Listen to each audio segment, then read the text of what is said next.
အားလုံးပဲမင်္ဂလာပါခင်ဗျာကျွန်တော်တို့ရဲ့ Beyond the Horizon Channel လေးကနေပြန်လည်ကြိုဆိုလိုက်ပါတယ်ဒီနေ့တင်ဆက်ပေးသွားမယ့်ဆောင်းပါးလေးကတော့ဆရာမဆူဆူကောလင်းရဲ့အသစ်ဆက်ဆက်ဆောင်းပါးတစ်ခုဖြစ်တဲ့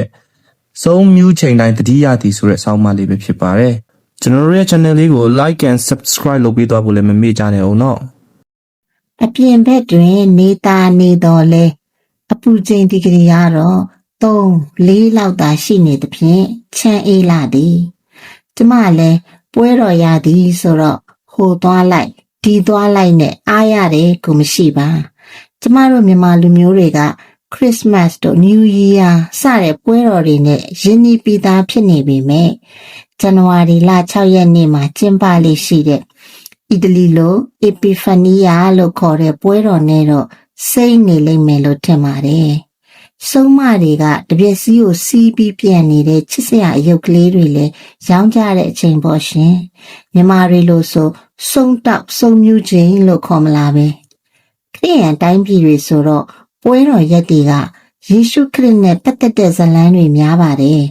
ဗုဒ္ဓမြတ်စွာဘုရားမပွင့်ခင်မှာလဲဖျားပွင့်တော့မယ်ဆိုတဲ့ကောလာဟလတွေတွင်တွင်ကြဲကြဲထွက်ပေါ်ခဲ့တယ်လို့ဒီဘက်ချမ်းမှာလဲဖျားသခင်ရဲ့သားတော်ပေါ်ထွန်းလာတော့မယ်ဆိုတဲ့နမိတ်စကားတွေတိတ်တွင်ကျဲခဲ့ပါတဲ့ဘသူပဲဝါဘယ်ချိန်မှာဘလို့မွေးဖွားလာမလဲတော့ဘသူမှမသိဘူးလေယေရှုလေးဖွားမြင်လိုက်တဲ့အချိန်မှာတော့ကောင်းကင်မှာဖြစ်ပေါ်လာတဲ့ခြေတွေဂျိုတွေနက္ခတ်တာယာတွေကိုကြည့်ပြီးပညာရှိကြီး၃ဦးဟာဒိုးတွေစောင့်မျှော်နေခဲ့တဲ့ပုဂ္ဂိုလ်သူပုဂ္ဂိုလ်မြတ်တော့လူလောကကိုရောက်လာပြီလို့သိလိုက်ကြပါတဲ့ကျမ်းစာထဲမှာတော့သူတို့ကိုအရှိပြည်မှပညာရှိကြီးများလို့ဖော်ပြကြပါတယ်ပါရှန်ပြည်ကပညာရှိကြီးရဲ့အိန္ဒိယကပညာရှိကြီးရဲ့နောက်ဆုံးတစ်ယောက်ကတော့အာဖရိက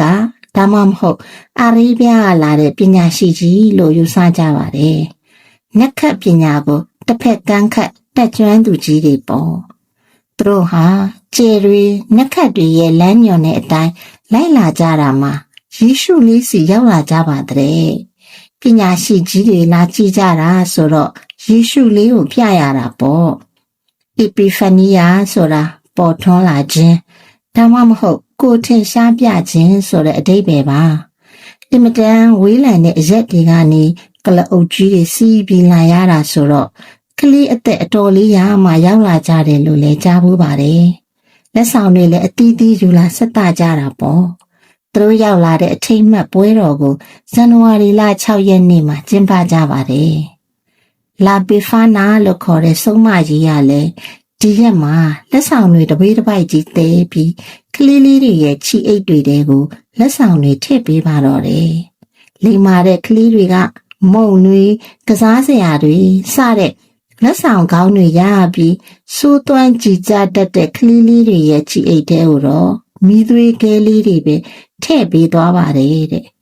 တန်တာကြီးအရာတော့ဒီဆုံးမအဖွားအိုကြီးရဲ့အိမ်မှာခီးတစ်ထောင်နားခဲ့ကြတဲ့ပညာရှိကြီး၃ဦးကယေရှုစီသွားတဲ့ခီးမှာအဖွားကြီးကိုလည်းလိုက်ခဲ့ဖို့ခေါ်ပါသေးတယ်ဆုံးမကြီးကမအားသေးပါဘူးဆိုပြီးဟိုเจ้าပြဒီเจ้าပြနဲ့ကြံနေရခဲ့တာပါနောက်အချိန်တော်ကြာတော့မှစိတ်ကူးပြောင်းပြီးဒူလဲလိုက်မယ်ချမထားနဲ့ဆိုသလိုကောက်ပြီးထလိုက်လာပါတဲ့တပြက်စီးကြီးခွစီးပြီးအုတ်ထုတ်ချွန်ဆောင်းထားတဲ့ဘေဖာနာဆိုတဲ့အဖွားကြီးတယောက်အေးမြလာတဲ့ဆောင်းရသည်မှာလေးတခုခုနဲ့အတော်ချမ်းနေရှာမှာလို့ပေါက်ပေါက်ရှာရှာတွေးပြလိုက်မိသေးတယ်ဥရောပမှာဇန်နဝါရီလကဒီဇင်ဘာလတဲ့ပိုချမ်းအေးတယ်လေအခုကိုပဲပါရီမြို့ကြီးမှာအနှုတ်9ဒီဂရီနဲ့နှင်းတွေဖွေးဖွေးလှုပ်ကြနေလေရဲ့အီတလီမှာလည်းအေးလိုက်တာအပြင်းကိုမထွက်ချင်လောက်အောင်ပါပဲဒီလောက်အေးမြတဲ့အချိန်မှာတရက်စီးတစ်ချောင်းနဲ့စုံမရေးရတော့လေထဲမှာဝီကနေဝစ်ကနေပြန်တန်းရင်ကလေးလေးတွေမြင်တိုင်းယေရှုခရစ်တော်လေးများလားလို့ထင်နေရှာတော့ပါတယ်ကျမငယ်ငယ်တုန်းကလည်းအညာဘက်မှာနေခဲ့ဘူးတော့စုံမီလုံးတွေလက်နေတာပဲဆိုတဲ့စကားတွေကြားဘူးခဲ့ပါတယ်အထူးသဖြင့်အမေရင်ပွဲတော်ကျင်းပချိန်နေမှာပါညဘက်ဟိုးအဝေးတနေရာမှာမီလုံးလိုလက်လက်နဲ့ဟိုရွေ့ဒီရွေ့သွားနေတတ်တဲ့အလုံးတွေကိုကိုယ်တိုင်လည်းမြင်ဘူးပါတယ်အဲ့ဒါစုံမီတောက်နေတာလေ အမေရေရင်ကိုလာဥခိုက်ကြတာပေါ့ကျမမိဘတွေကတော့အဲ့လိုစကားတွေတခါမှမပြောဘူးပါဘူးဘေးနားပတ်ဝန်းကျင်ကလူကြီးသူမတွေပြောပြတာပဲကြားဘူးခဲ့တာကလေးဘဝဆိုတော့အဲ့လိုတွေကြားရအမြင်ရတာတကယ်ကိုအထူးဆန်းတဲ့ရင်းနှီးကိုခုံးလို့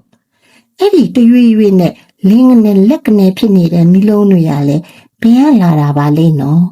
အမောင်နဲ့ခီးသွားနေတဲ့နှင်းရီစီကလာတာပါလို့မိဘတွေကဖြေပေမဲ့ကျမကတော့လေစုံမီလုံးတွေတောက်နေတာဆိုတဲ့အပြောကိုပဲပိုးပွင့်ကြနေမိခဲ့ပါတယ်ကျမအထက်တန်းတက်တုန်းကလေဘေးနာခုံမှာထိုင်နေเจ้าသူလေးကမြို့ပေါ်ကမဟုတ်ဘူးသူတို့ရွာမှာအထက်တန်းเจ้าမရှိလို့မြို့ကအတော်တွေအိမ်မှာနေပြီးเจ้าကတက်နေတာသူနေတဲ့ရွာကစုံပေါ်တယ်တဲ့သူပြောတာတော့မဟုတ်ဘူးပေါ့လေဒီလိုပဲအခြားသူတွေကရှောက်ပြောကြတဲ့စကားတွေပါ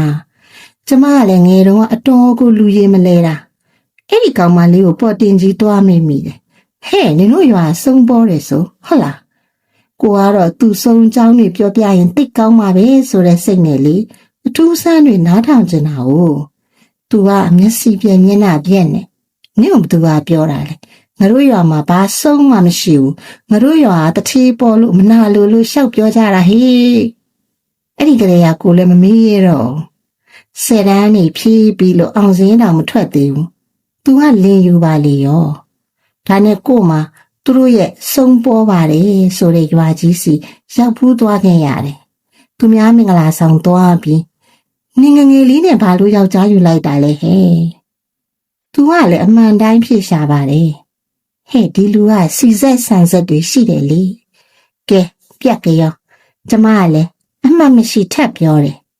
ဟဲ့နင်တို့မင်္ဂလာဆောင်လာတဲ့အထက်စုံတွေပါရင်ငါ့ကိုလက်ကုပ်ပြီးပြနော်ငါမြင်ဘူးကျင်လို့ဒီတစ်ခါတော့ तू ကစိတ်မဆိုးတော့ပါဘူးပြုံကြီးပဲလုံနေတော့တယ်ဤပေါ်လေတတိကတော့ဖြစ်တော့မှာကိုမတော့ချမ်းအေးလာတဲ့ဇန်နဝါရီလ6ရက်လာဘီဖာနာပွဲတော်ရဲ့ရောက်တိုင်းအခုချိန်ဘလို့ပုံပန်းပေါက်နေမှန်းမသိတော့တဲ့ကျမတငယ်ချင်းလေးကိုမြင်အောင်တတိရနေမိပါတော့တယ်ရှင်မြမပြည်သူပြည်သားအားလုံးနဲ့ကဘာသူကဘာသားတွေလည်းပွဲတော်ရက်တွေတိုင်းမှာလွတ်လပ်အေးချမ်းစွာပျော်ရွှင်နိုင်ကြပါစေလို့မေတ္တာဖြင့်ဆုစုကောလင်း